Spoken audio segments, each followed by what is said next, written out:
afternoon, everyone. I'm Matt from ProWorld, and I'm here with Danielle as well from our customer service department, and I'd like to welcome everyone to today's webinar. Hopefully some of you have had the opportunity to attend some of our previous webinars. If not, you should look forward to today's webinars. We have a lot of great information coming your way. We're fortunate to have Jimmy Lamb with us from Sawgrass Technologies.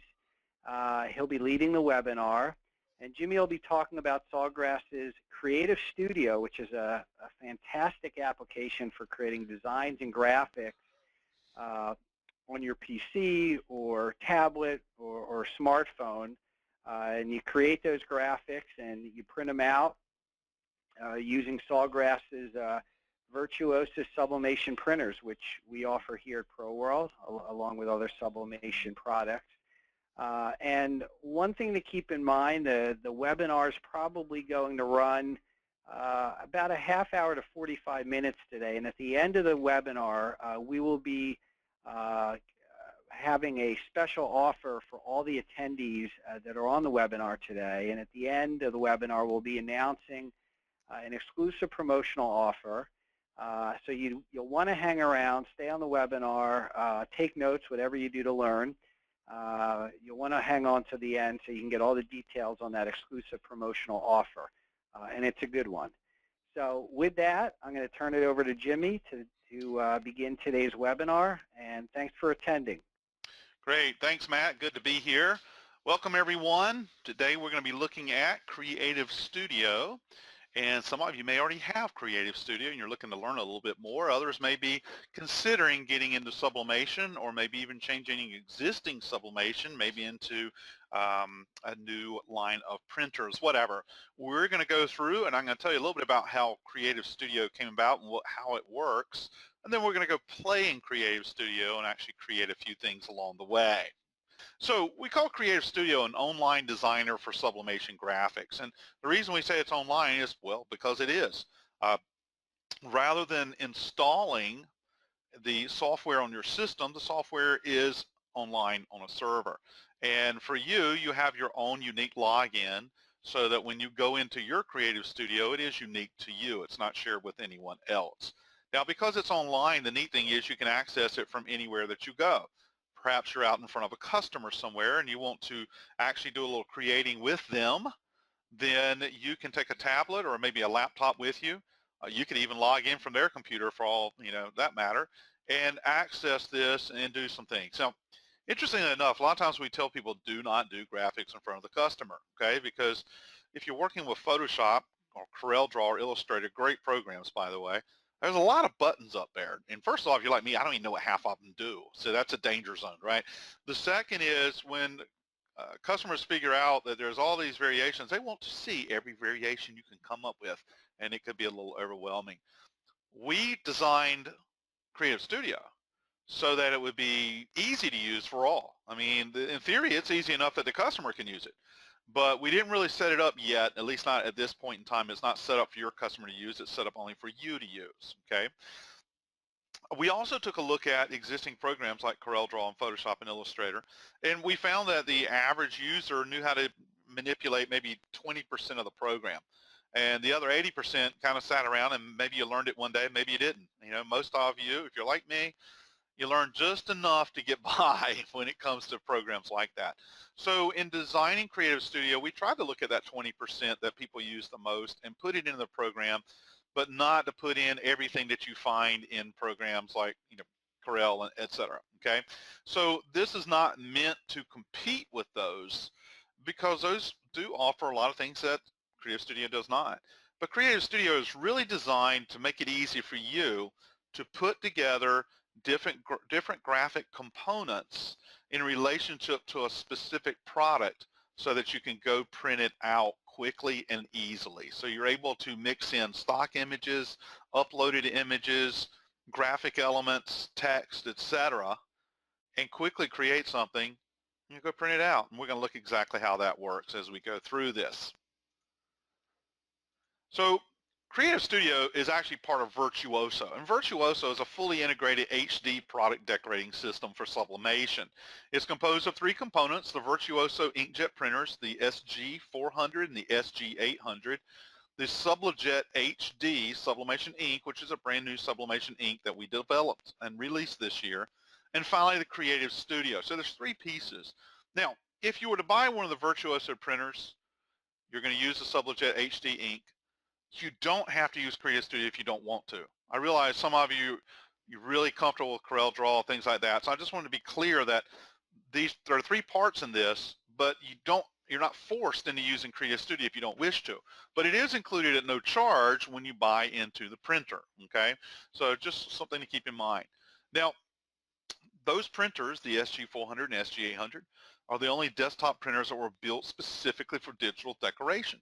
And they offer up to 1200 by 1200 DPI output.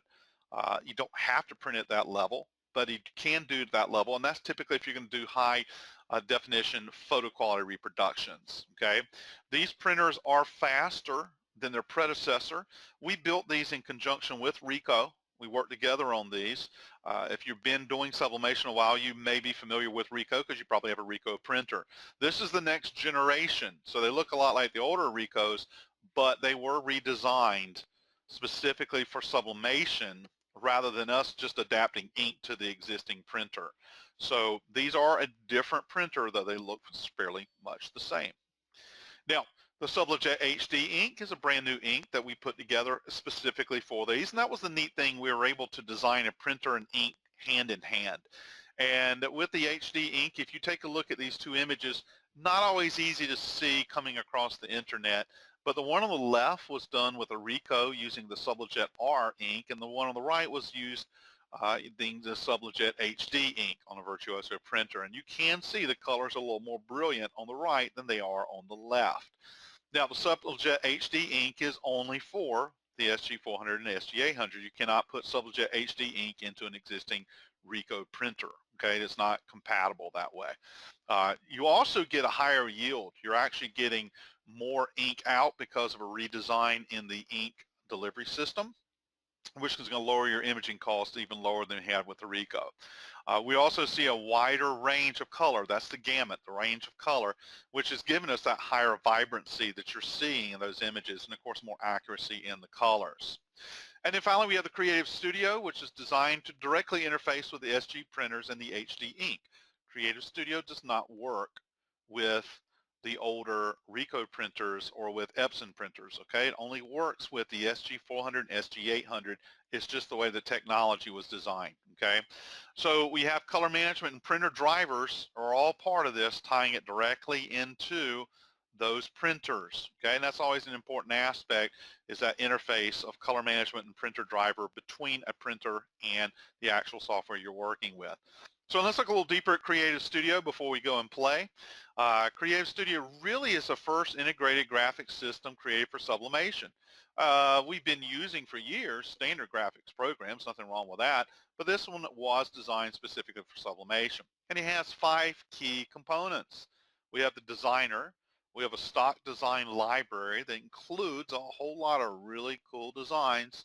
We have product templates to help you make sure that your images are in alignment with the product that it's going on. We have art templates for people like me who are graphically challenged and aren't really graphic artists at all. So they make a nice starting point that you can easily modify.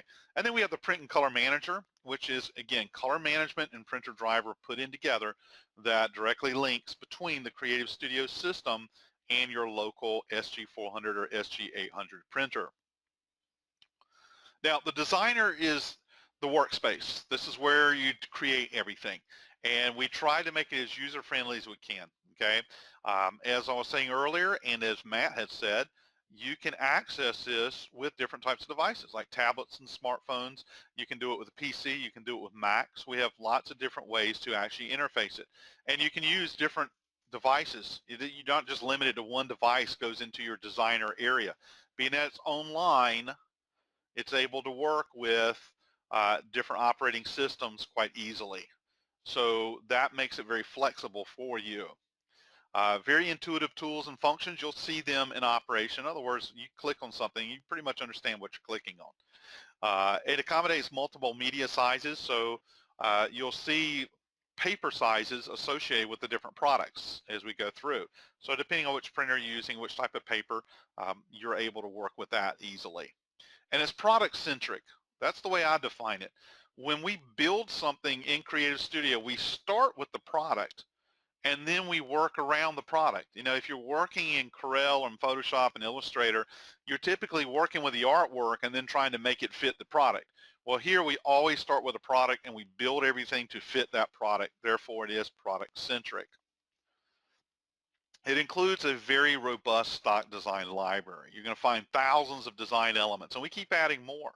And they're there at no charge. Okay, they're there when you go to your Creative Studio. They're there, and we keep adding more.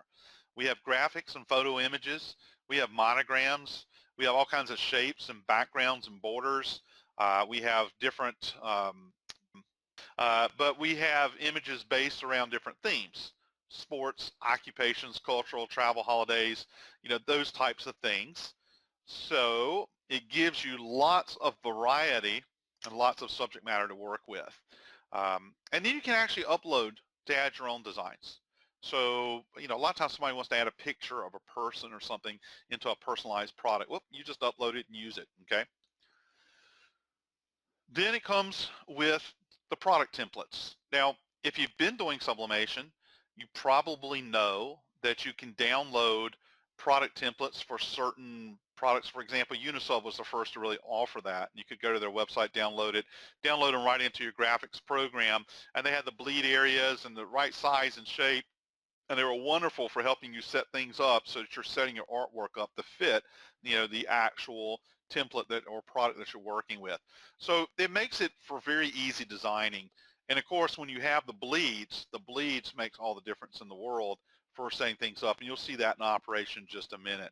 And they also include product color choices where those are available, because when you're working with a product template, you actually want to look like you're working on that actual product. So we try to make it as realistic as we can for you.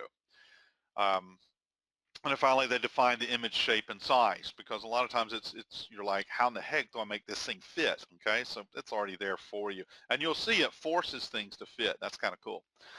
Then we have art templates. Now, art template is a template that's been put together with graphical components that then can be applied to different products. So a product template is the actual product itself, the shape and size, whereas the art template is a graphical starting point. You'll see some of those in operation.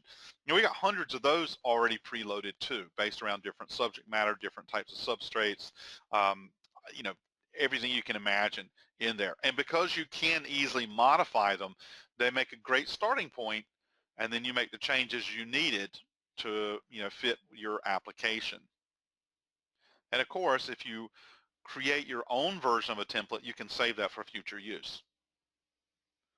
Now, the Print and Color Manager is an integral link between the designer and the printer.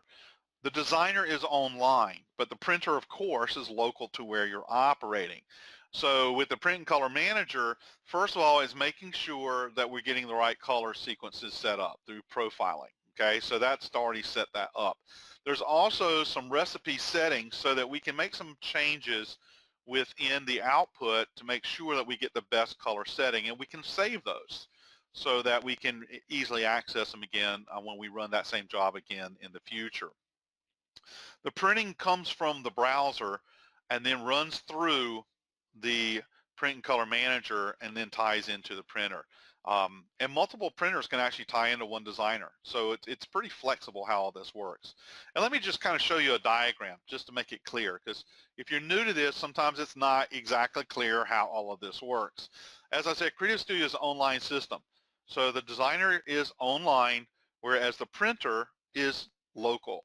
Okay, so that's where my cute little picture like a house is, right? So everything, all your work is done online. You save designs online. Everything's saved online. When you go to print, it goes directly from online down to the printer. It doesn't actually download to your hard drive. It goes directly to the printer. Each user has their own unique account online, so everything is stored there. No one else can access it but you. Okay, so it belongs to you. The only thing you will install on your local computer is a small piece of software, which is the Print and Color Manager. Now, as I mentioned before, your printer itself can work with Creative Studio, or it can work with your traditional graphics programs. Same printer, different inputs. So if you're inputting from the designer, it comes through the cloud, goes through the Creative Studio Print and Color Manager and into the printer. If you're working with Adobe or Photoshop, CorelDRAW, you're working probably on your local system rather than in the cloud, and then you're going to install PowerDriver 4 if you're a PC user, and then it goes straight from your program to PowerDriver to the printer. And if you're a Mac user, it's almost the same.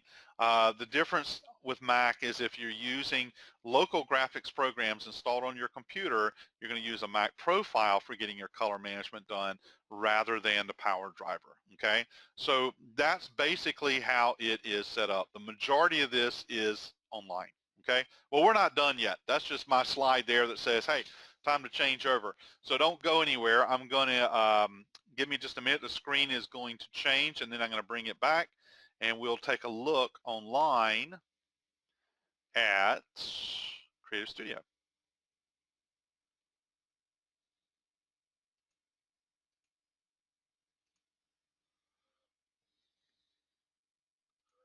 So still here, just getting it set up, and as soon as I get logged in over here, we'll get started. And of course, I'll turn the screen back on.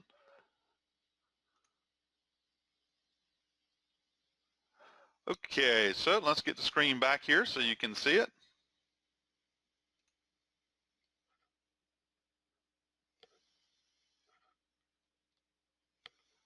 Actually, I'm going to make one more change.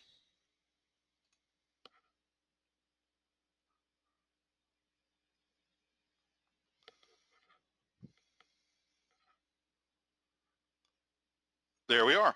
Okay, so I went ahead and logged in. You do it through, online. You just simply go to the link for it, and then you put in your password and your access information, and this is what you get when you first start. So the first time that you go into Creative Studio, the first thing it hits you with is the product wizard.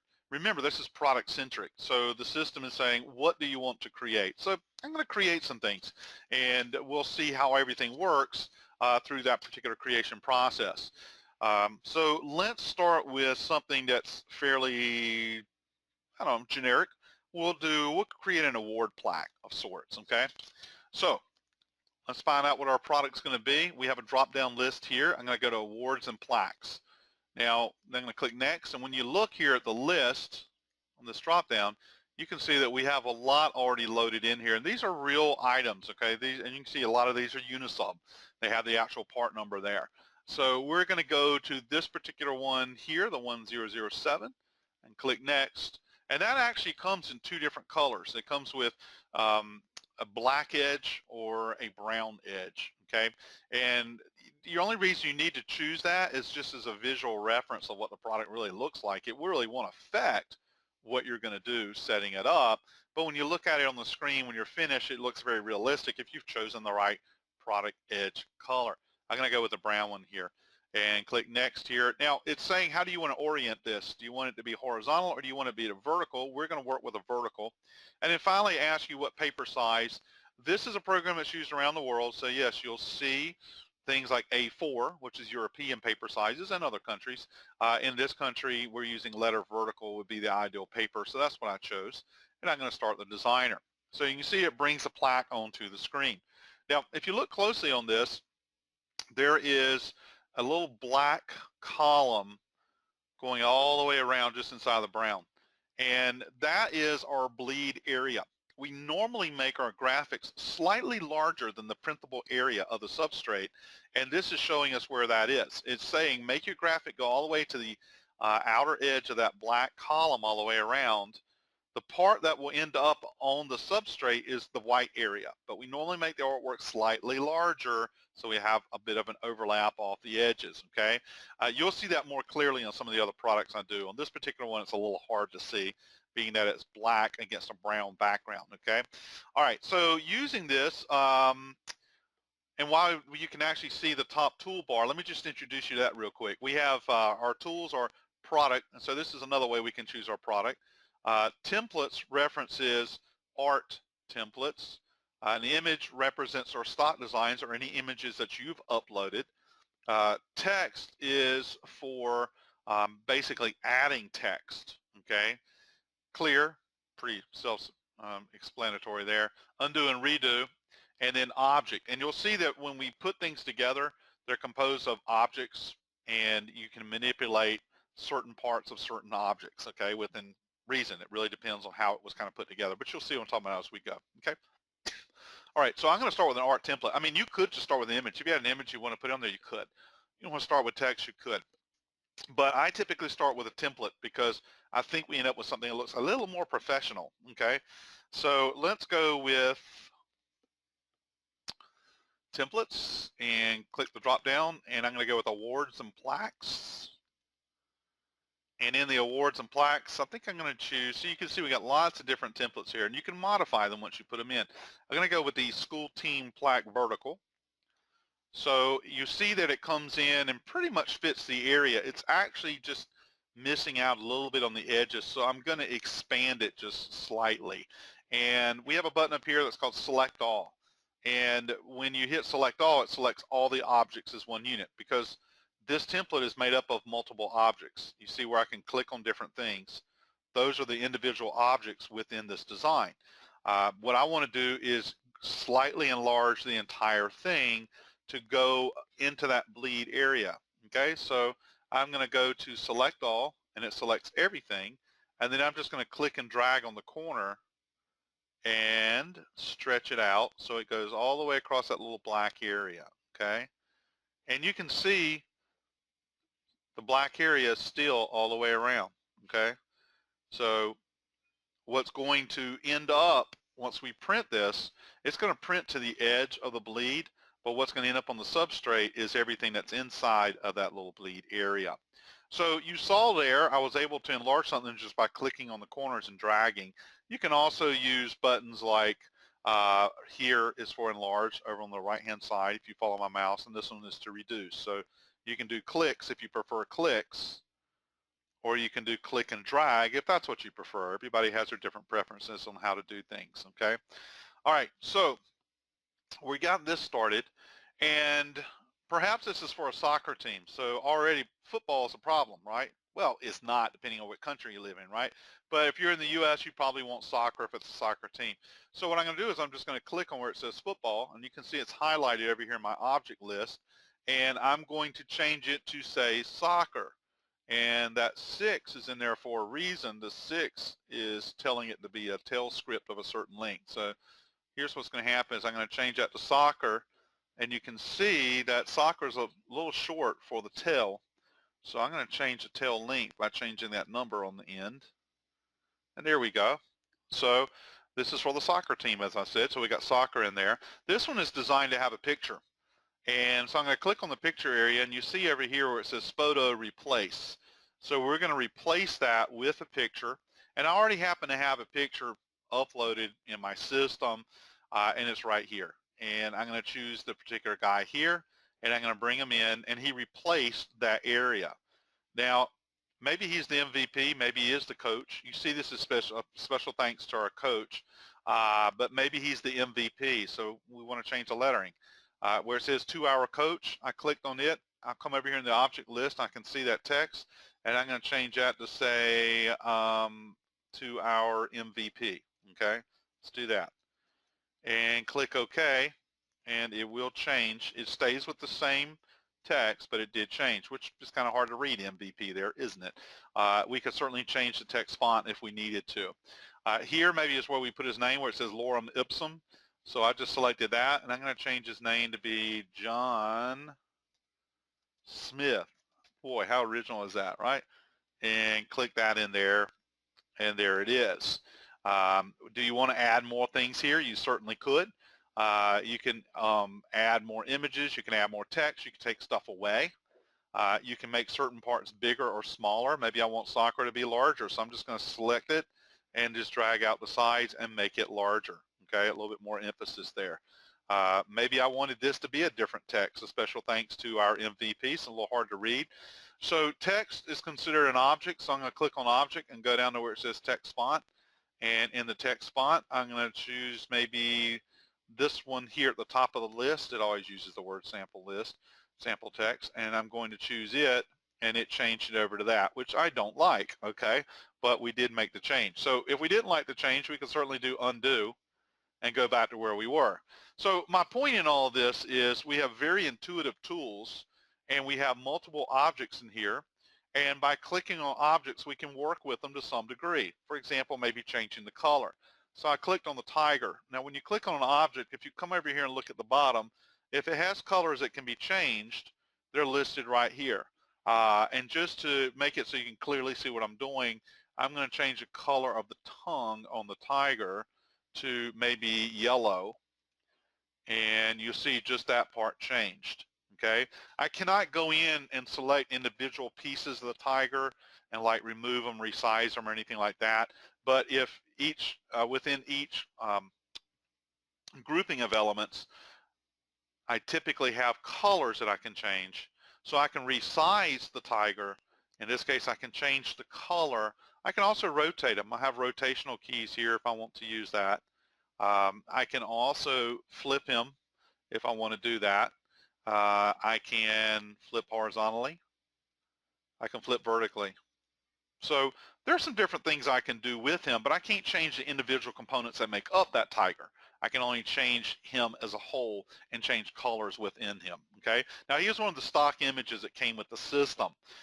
If you had a different mascot you wanted to use there, you could certainly change that mascot. And I would suggest first looking at our stock design. So right now it's selected. You can see the box around it. I'll go over here to where it says mascot, replace, and I'm going to replace him. And this time, the first time I showed you, these are images of mine that I uploaded. See where it says my images? That's mine, okay? But if I click the down arrow, I go into the images that came with the system. So I'm going to go down to mascots. Maybe they don't even use a tiger. Maybe it's something different. Maybe it's I don't know, a lion. Okay, so let's click on feline, which would be a lion, right? And maybe this is the logo that they use. So you can see that changed out there. And of course, we're going to have to change the wording. They're not Brighton Tigers anymore. They'd be Brighton Lions, right? But we can certainly change that too. So as we go through, we can make all kinds of neat changes. And even the background. See the background, this is what's interesting. The background that came with the art template, you see it's purple and black, right? It's actually two pieces, or is it three? It's actually multiple pieces that make up the background. And by selecting on those pieces, I can change the color of the purple anyway. And this may not look very pretty, but I'm just going to change it so you can see that a change was made. You know, maybe the color is actually a blue. So it's not too bad with the orange. And come over here and I can do the same thing to match that up. So within reason here, we can change a lot of different components of the system. Then when we're ready to actually print this, one of the things that we can do is we can preview it. And we pretty much see what it looks like here, but if you go to a preview, if sometimes there's design elements, reference lines, and those would actually hide when we go to the preview.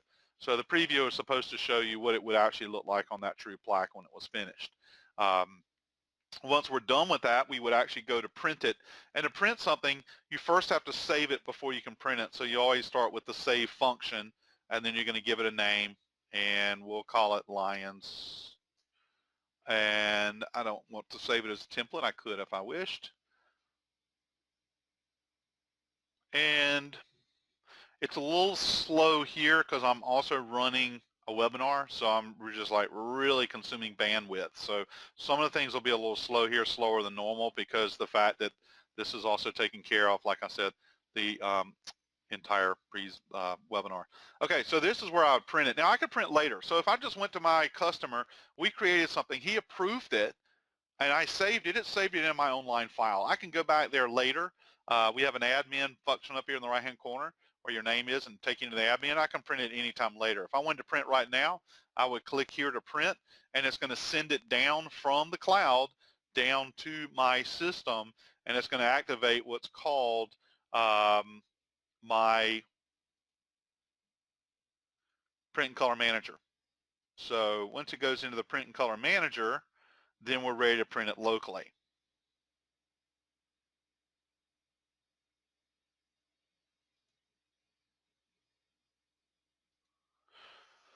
All right, so that is a quick introduction. Now I'm going to do some more things though. Okay, it was just sort of a start here. Okay, I've got a couple of questions I want to answer real quick. Is the system Mac compatible? Yes, it is. It is Mac compatible. And can the SG400 print white on plaques? The SG400, like all sublimation printers, is unable to print the color white. With sublimation, um, if you put down a layer of, let me back up. White ink is used to create the color white if you're printing on something that's a dark surface. And the white ink goes down first, and then all the other imaging goes on top. And you can do that with screen printing, and you can do that with direct-to-garment printing. Sublimation, because of the fact that it actually turns into a gas and then penetrates at a molecular level into the surface, you cannot put down a layer of white ink first because the sublimation gas has to actually penetrate the surface. So there is no white ink for sublimation. However, the majority of sublimation products are created with a white surface. Therefore, if you look, for example, here where it says John Smith, it's not going to print the color white. It's going to leave those areas open so that the white of the surface is making up the color white on John Smith. Now, if this was a yellow plaque, and they don't make yellow plaques for sublimation, by the way, but if it was a yellow plaque, then John Smith would be yellow because everything that was white is considered to be no color, and therefore the surface color comes through anywhere that would have been white.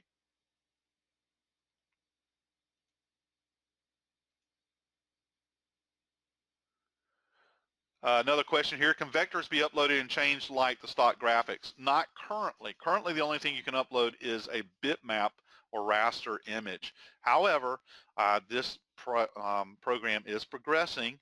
So when we're working on, our list of our next updates, that is something that's on the list for a future edition to be able to upload your own vector files as well. Many of the images that are already pre-uploaded in the stock design library are vector files, okay? The ones you can recolor are vector files. The ones that are bitmaps you cannot recolor.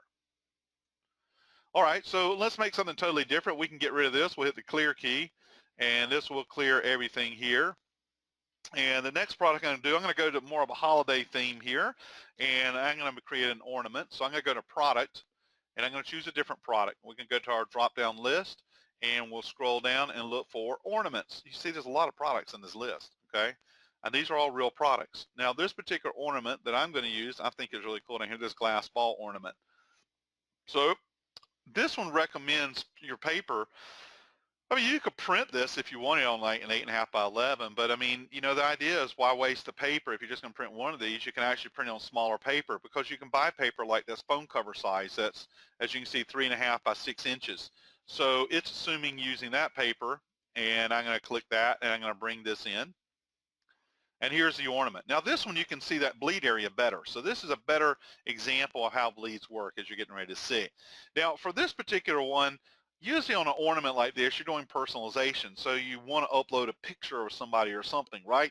I'm going to take an image of a puppy. And let's see, I don't think he's pre-uploaded. No, he's not. Okay, so I'm going to show you how to upload an image. So I'm going to go to upload, and I'm going to go search for it. And when I go to search for it, here's the puppy I want to use right here. It's got a really original name, Dog. So I'm going to click on that, and I'm going to give him a name here, and I'll call him Puppy here. And then I'll upload it. The only things that we can upload right now, as I said, are bitmap or raster files, and they need to be in JPEG or PNG file format, so what your preferred uploads will be. Okay, there is the dog there, so he uploaded, okay? All right, so I'm going to put the logo, or the dog, the image, not really a logo, onto here. Now, watch what happens as I make him larger. See how he's cut off? And that's done on purpose because the bleed is at work here. You can see that the edge of the image goes all the way through to the outer edge of the bleed, so it will print that large, okay? But The part that goes onto the substrate is the darker part of the image. So you can see the bleed area. The inside edge represents the true size of the substrate. The outside edge is the bleed. So you always want to run your image out to that bleed, okay? So he looks pretty cute and happy there. If you wanted to add text in here, you could easily do that. So we'll click the text button. It always defaults to the word sample text. I'm just going to move it here where we can see it a little better. Maybe his name is Fido, how original, right? So over here in the object list, you can see where it says sample text. I'm going to change it to Fido and click OK. And we have Fido, and we can move it down maybe here, and maybe we'll change the color. And since we have the Christmassy colors over here, maybe we can match that, put it into sort of a green.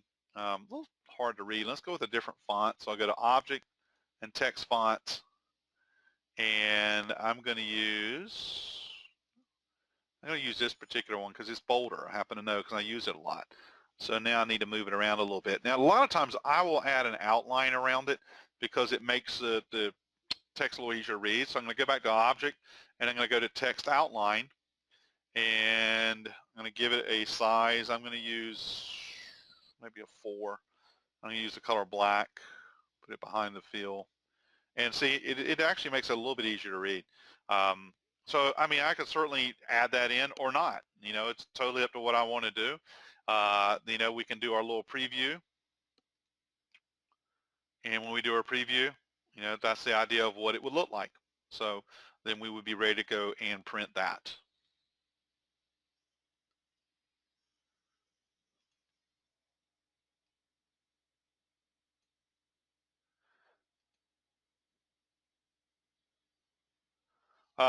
Couple questions. Can you upload GIF files? I don't believe we can do GIF files. JPEGs and PNGs are what we want to do. And one of the things is be careful with some of the things that you upload, because with a PNG file, you can actually, if you have a file that has a transparent background, you can save the transparency when you upload it. A JPEG, when you upload it, ends up with a white background, and that looks weird in some of the things that you might work with, okay? And I'll try to give you an example of that in just a minute. With mugs, can you stretch the picture all the way around? One of the things you cannot do with an image right now, a picture right now, is you can't just move the X or the Y. It does everything that when you do a stretch, everything's locked so that it goes in equal proportion, the vertical and horizontal components. We are looking at being able to unlock. You wouldn't really want to unlock a photo because then you stretch things out to where they're distorted. But there may be some graphics you want to stretch left to right or up and down without doing the other direction. And that may be in an upcoming release, but currently you are only able to grab a corner and resize it as a whole, okay? So if you're working with a coffee mug and you want to stretch a picture of a person, that can be difficult. With some of the different templates, you can just rearrange things very easily on there, and I'll show you that since you asked, okay? So give me just a minute, and I will go to that. Okay, that was just one of the simple, cute little things I wanted to show you there. And so someone was asking about the coffee mug, so let's just do a mug real quick. And I'll go to a new product, and the new product will choose drinkware and accessories, okay? So I'm going to choose the 11-ounce classic mug here, okay? And I'm going to bring that on using letter, horizontal will be fine. And this will be our new product that will come in. Now, it listed this way because the fact, you know, it's rounded all the way around. So what happens if I have to choose a template? Let's see what we can do here. I'm going to go to a template that hopefully won't quite fit, so I can show you what I'm talking about. I'm going to do photo gifts, home and family. And I will choose, let's see, there's one in particular I was looking for. Let's do, we'll do this one, okay? Now, when this came in, it does not fit the mug. It does not go all the way around the mug. So what can I do about that? One thing I can do is I can select all and get all the objects in and make it larger. But see, that's not really going to work because it's going to run stuff out, isn't it? So that's not really a good option. A better option is to just select the actual background. And if I can get the actual background, you see what's happened. I can actually stretch the background without the other pieces. There's one little part there in the background that's moving.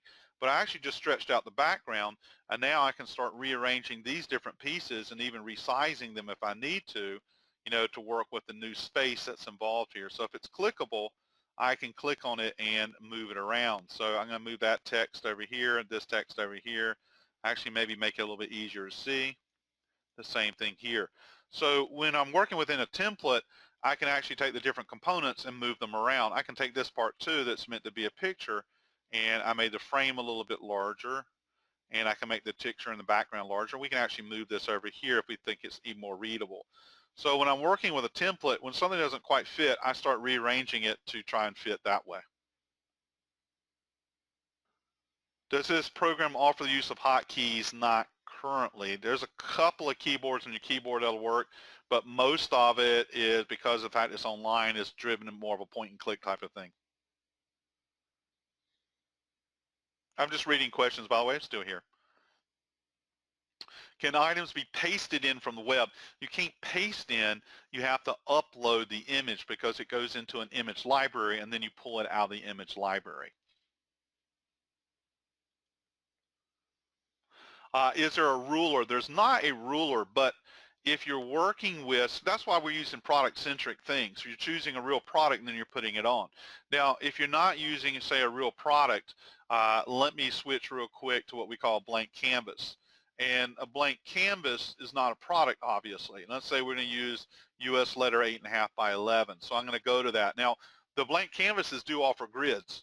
So if you want to have grids, for example, grid with inches, you would choose this blank canvas. Oh, I should have cleared out all that, sorry, and get rid of the art from there. And in this case, with a blank canvas, you're able to see a ruler of sorts to help represent. So this is when you're working with things that aren't product specific. Maybe, for example, you want to create something and print multiple copies of it. And what I'm going to do here real quick is just work off of a template and just grab something to show you a little bit about how that part would work. Let's go to sports. We'll do the skiing and snowboarding.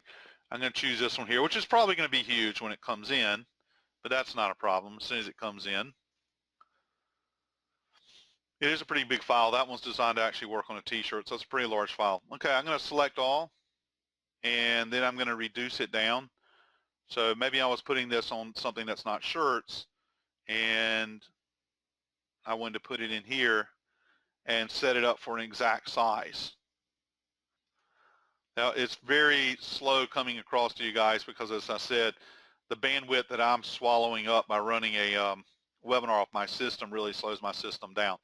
But let's just say we go and we set this up to specific design sizes, and we say, okay, I want to print 4 of these. We can get this in the right position and of wherever I want it to be. And then I can go to Object, and it's still completely selected, and go to Duplicate. And Duplicate basically lets us do a copy and paste type of function. I'm able to duplicate what you see there, and then I can paste it in into another section. And this is one of the ways that we can gang things together.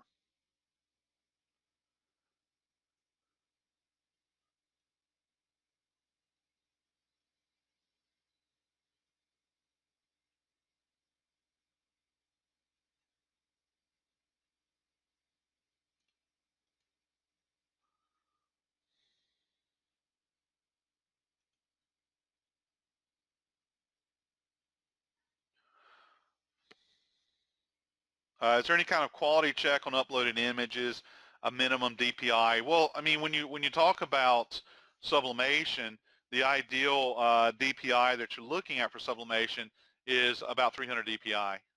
If you get things that are really large, it just slows your whole system down and actually can use more ink. So about 300 DPI is what you're looking at. The image is only as good as what you upload. So, keep in mind too that the general rule for sublimation is that the artwork itself should have been created in a size that is equal to or larger than what it's going to go on. You don't want to be enlarging things because unless it's vectors. But you don't want to enlarge, bitmaps because of quality issues. Even with vectors, because people forget about detail, is the amount of detail right. If you have a vector file that's very small, say it was done for a coaster, and then you enlarge it to be something like a t-shirt, yeah, the vectors will enlarge and it probably won't be pixelated, but what about the degree of detail?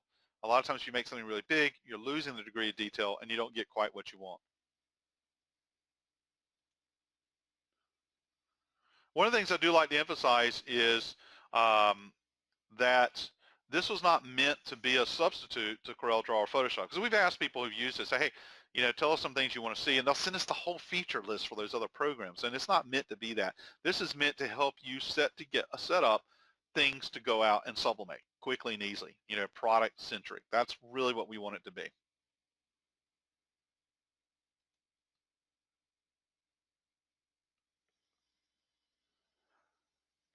Can you change the dimensions by typing in numbers instead of scaling? No, not currently.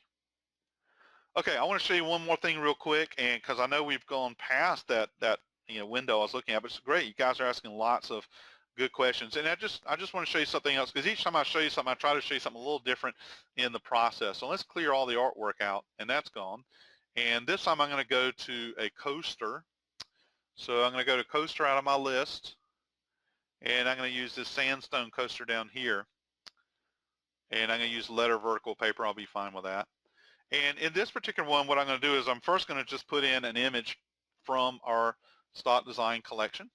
And in the image, I'm going to go down to, I'm going to make a holiday theme. So I'm going to go to Holidays Christmas, and I'm going to scroll down, and I'm going to go do the Santa and the Snowman. And so we're going to bring this in. And this one does take a minute to come in. It's a pretty big file. There we go. And I'm going to shrink them down just a little bit, and I can either grab a corner or I can simply use my keys over here. Now you can see again the bleed area very well on here. You notice that the snowman is going into the bleed area. And everything that we want to actually print, we want to make sure is inside that bleed zone. So I'm going to move this guy over just a little bit, and everybody should be happy. Okay. Now, that's maybe okay for some of you. Looking at say, that's okay. That works. It does what I want. But when I look at it, one of the things I like to do with sublimation is I like to have some kind of background, because when I have a background, I don't like the white background. Okay, I like a background color. I think it makes it look more interesting, a little more professional. So one of the neat things that we can do with this is we'll go to image, and we'll take advantage of some of the art components. Okay, so I'm going to go to image here, and I'm going to go this time to backgrounds, and I'm going to use the recolorable patterns. And I happen to know that what I want is already in here. I'm going to go down, these are in alphabetical order, that helps. I'm going to go down here to snowflakes. I'm going to bring in the snowflake pattern. Now watch what happens. These are built in layers.